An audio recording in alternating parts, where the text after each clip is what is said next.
Hello, I'm FGXToyCat, and when Microsoft bought Mojang back in 2014, they also gained the rights to use all of the Minecraft intellectual property however they saw fit, and they decided to do so with Telltale Games to make a collaboration which they decided to release in 2015, calling it Minecraft Story Mode. Minecraft Story Mode to this day has very mixed reviews on any review aggregator site, but you'll notice how there's a big split in the Minecraft community and indeed the wider gaming audience at large, because there are people who think the game is a fun exploration of the Minecraft universe in a very different format, and there are people like me who think that the game is corny, who think the game is overpriced, and also has writing so bad that at best it makes you uncomfortable, and at worst it makes you genuinely fall asleep. I never liked the Minecraft Story Mode games, which is why it might be surprising to you to see that I went out today to pick up a couple copies of Minecraft Story Mode. I've got a copy on PlayStation 4 here and on Xbox 360, in addition to the couple I already own. Why would I go out and buy a game that I actually think is terrible and which is 4 years old anyway? Why am I about to buy another copy on Amazon to bring up the round total to 5? Let me explain to you in today's video, because this game is going through something we do not see very often, because today I want to talk about the fascinating world of video game economics and maybe teach you a thing or two along the way that you might find interesting. But first, let's talk about this game right here. Let's talk about Minecraft Story Mode. Let's talk about what exactly, the deal is with this game, because it's in a very bizarre situation. Telltale Games, if you don't know, they collapsed fairly recently, and because of that, all of the games they're selling, usually they'd just be, sold and there'd be a trust and it'd be worked out to go to, but because all of their games are based on a third-party IP, say Minecraft, this means that the rights get very complex because the entity that was licensed to use that IP no longer exists. And although you'd figure there'd be a legal solution worked out, it seems as though that hasn't been the case, and surprisingly enough, Minecraft Story Mode, the decision they made was this game is not going to be purchasable anymore. You can't buy digital copies of this game, you can't buy brand new physical copies, all of those were recalled, and you also, if you buy a physical copy, you cannot download any of the episodes. If you've bought a digital copy, you won't be able to download any of the episodes. They are trying to wipe this game out of existence, but if you bought Minecraft Story Mode when it first came out, you played all the way through it, and then you've left it since then, but you uninstalled it because you didn't want the space, you will not be able to re-download your game. That game that you paid money for, because the company you paid it to no longer exists, you have no recourse, no right to compensation, you just don't have a game that you did back then, unless you download it by the 26th of June, which I totally recommend. However, this is a really bizarre situation for a game to be in, because a game which is sold, by public records, the PlayStation 4 copy alone has sold 870,000. No doubt all of the other copies have sold millions combined. A lot of those million plus copies are going to stop functioning on the 26th of June. Things have gone so extreme regarding how they're trying to get the game out in the last week that they can, that they've started listing the Xbox 360 version of the game, this one here, for $100 an episode. This would cost you $100. Every single episode after that, of which there is multiple, would cost you $100 too. You could spend $800 just to download Minecraft Story Mode, because if you don't pay to download it, then it won't be downloadable after this stage. That's a crazy world that we live in, but that is the current situation with Minecraft Story Mode. So now you understand the intrigue in the situation. Let's explain why I bought copies of a game that isn't going to exist for much longer. Why do I need these things? And the simple answer is that I do not need this thing at all. I'm not going to play Minecraft Story Mode on my Xbox 360. I didn't like the game. The Xbox 360 is a 14-year-old console at this point. It's not getting any younger, and I mean that like quite literally, like every year that passes it gets a year older, crazy, like you and me.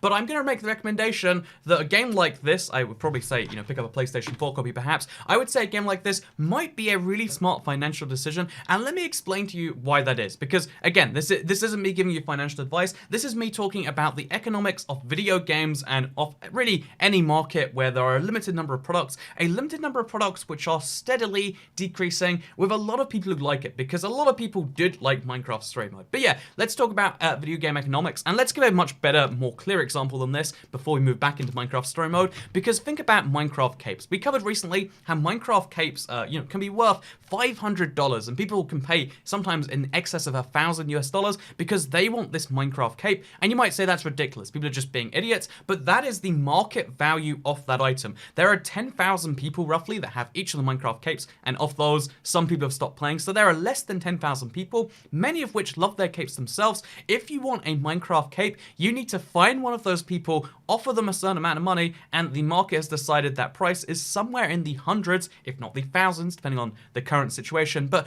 the market price is somewhere in the hundreds of US dollars if you want a Minecraft cape, which is pretty crazy by itself, right? Like, okay, so Minecraft capes are like that, but the reason it's like that is because supply and demand. The reason that I'm saying that the number of capes out there and the number of people who want capes is so important is because there are hundreds of millions of Minecraft players and only 10,000 of them can have these capes. So if you've never done economics, pretty much always the first thing you study is supply and demand. This is the basis of literally the entire world, post-feudalism and even a lot of pre-feudalism world. The entire basis of how much, so many different items, what determines the price of something is the amount of supply of that thing, the amount of a good there is to buy, and the amount of people who want to buy a good. Think of a man with an ice cream truck. That man has 100 ice creams that he can sell. You know, maybe he's a woman in the ice cream truck. Let's be real here. Think of a person who is in an ice cream truck, and that person has 100 ice creams that they can sell. So when they have these 100 ice creams and, you know, like they have the ability to sell them, the usual market price you might pay is 99p. Actually, the most popular ice cream is called at 99, right, because of that. However,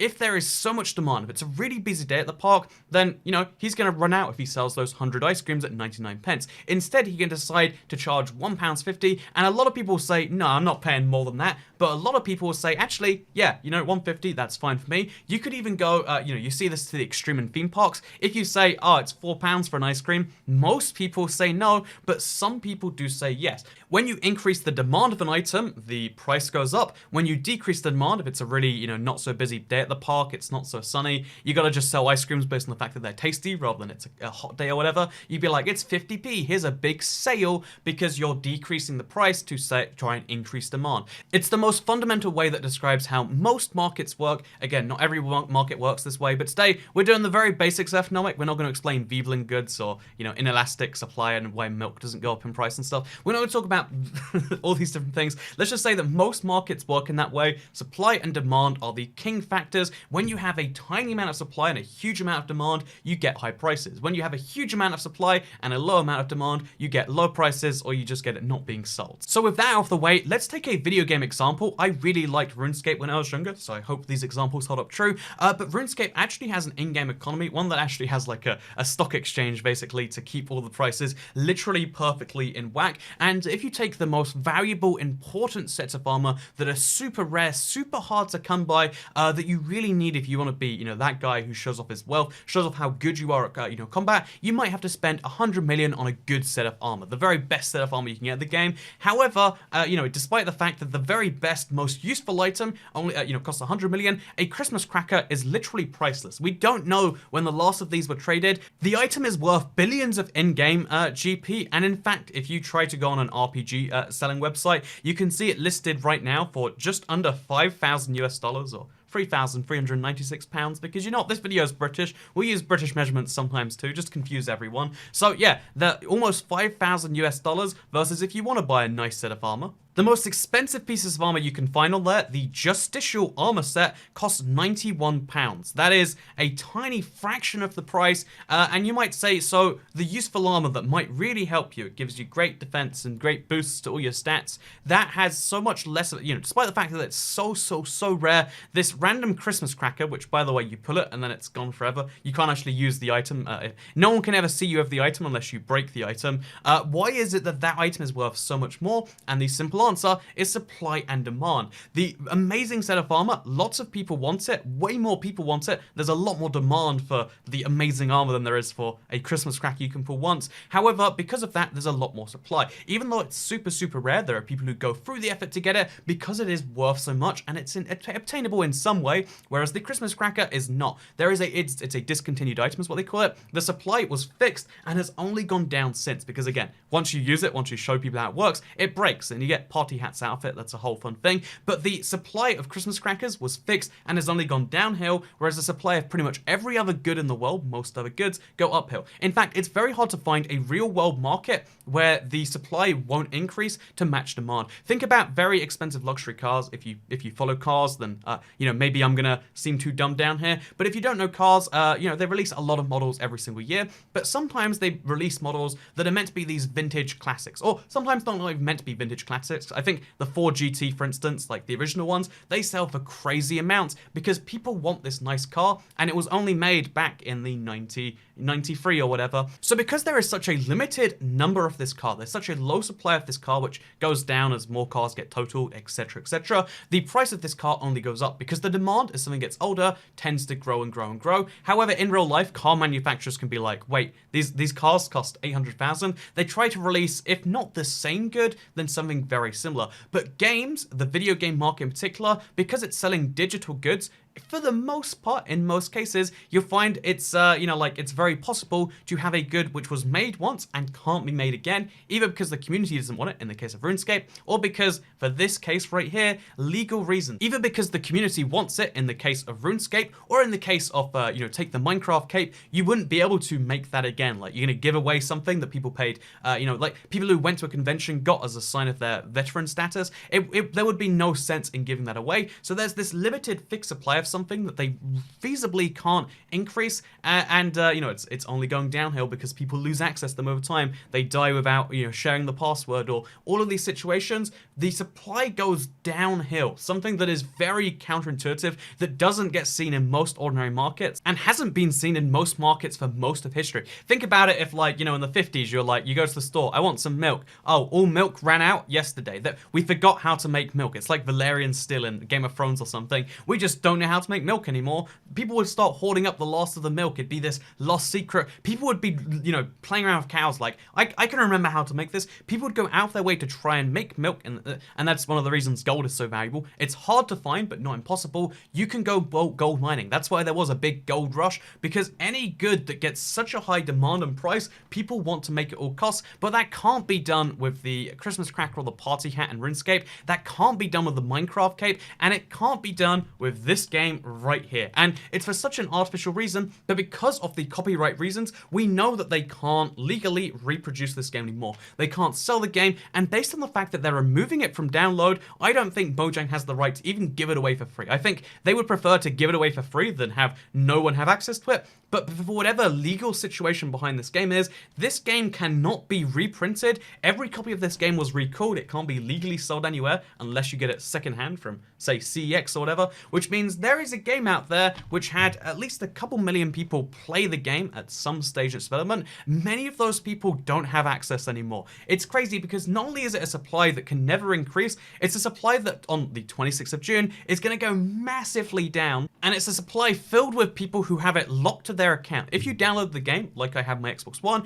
I can't sell that to someone else unless I sell my whole account, but my account's called Toycat, I can't realistically sell it. It's a situation where most people are in that same thing, where like, you can't realistically sell a digital copy of a game, which is why these fairly limited physical copies are so interesting. You won't be able to download all of the episodes, but whatever is on the disc, which in this case is 1 to 5, I think this one is just episode 1, I don't know for certain, whatever's on the physical disc itself, that is the thing that cannot be removed. No matter how hard they want to, no matter how hard legally they have to try, they cannot delete this game from existence, and that's why I think paying £4 for this thing, a game which millions of people wanted, millions of people have some demand, which will surface at some stage, and which only a few tens of thousands, if not hundreds of thousands of people can own, I think that's a very interesting investment. I think that in the same way, if you bought a Minecraft cape, even if you physically went to Minecon, you paid the $180 for a ticket, you could have made a lot of money by just flipping that eventually, in the same way that if you bought Christmas Cracker back in 2004 or whatever, you could have spent 100 for the price today.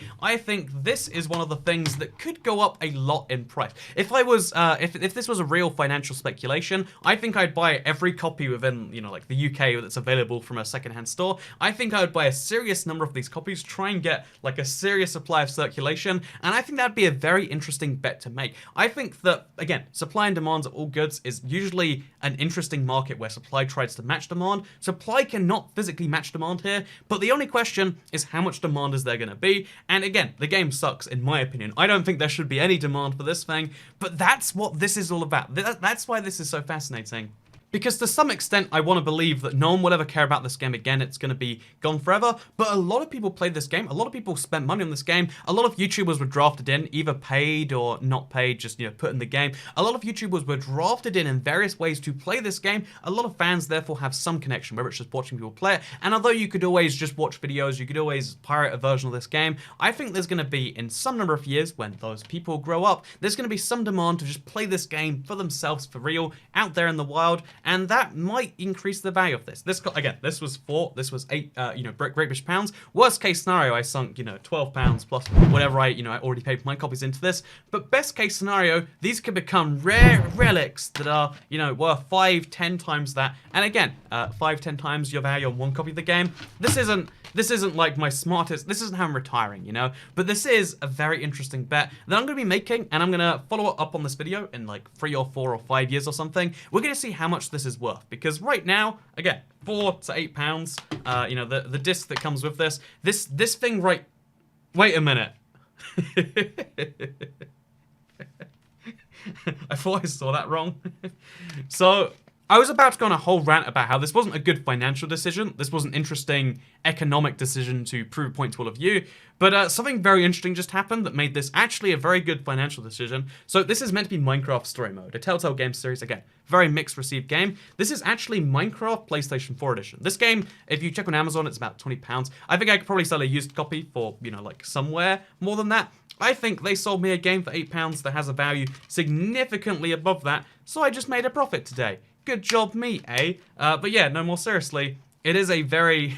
Actually, yeah, can we just take a moment to appreciate that, go buy a copy of this game. You might get an actually good game in there instead. The 4J version, the one that at some point is going to be discontinued, by the way. This thing right here, go pick it up. It's still being updated to this day. It hasn't been deleted from people who own it.